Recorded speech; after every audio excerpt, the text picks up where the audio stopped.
Merci Madame la Ministre. La parole est à Madame Jacqueline Fraisse. Vous envisagez de modifier le Code du travail. Pourquoi pas? Il peut en effet être revisité au regard des évolutions de l'organisation des entreprises et de notre société tout entière. À condition toutefois que l'on n'oublie pas l'essence même de ce code qui, je le rappelle, vise à protéger le salarié dans le rapport inégalitaire existant entre lui et son employeur.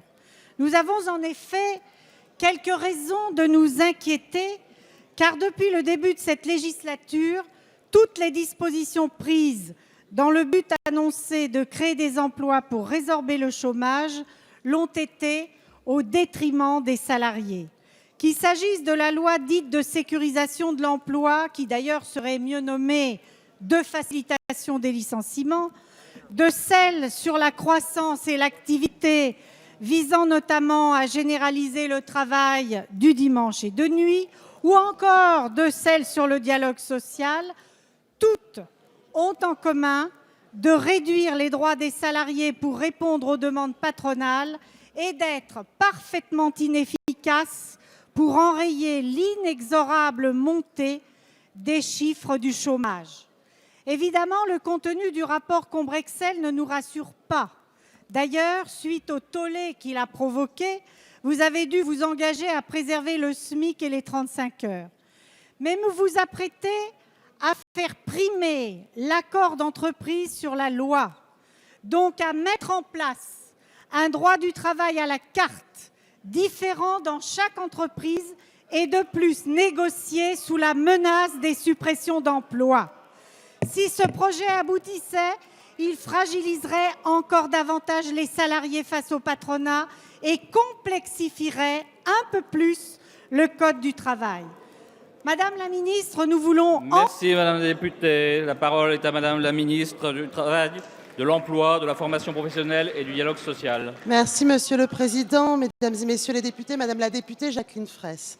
Tout d'abord, quelle est la méthode? Notre méthode, c'est celle que nous menons en œuvre depuis le début de ce gouvernement, c'est celle d'être respectueuse de l'ensemble des partenaires sociaux. Et les partenaires sociaux ont été associés dès le lancement des travaux de la commission confiée à Jean-Denis Combrexel. Oui, le gouvernement partage les orientations du rapport et le Premier ministre a clairement indiqué les lignes rouges, le CDI, le SMIC et les 35 heures. Ma méthode, c'est d'abord celle de la concertation.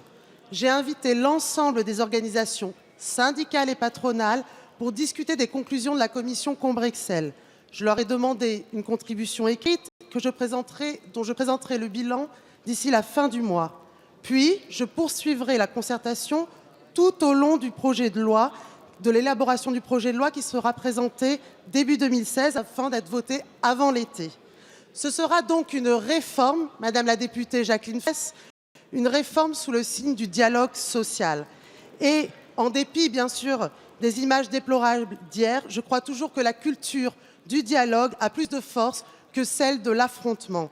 Et ce sera une réforme de progrès social.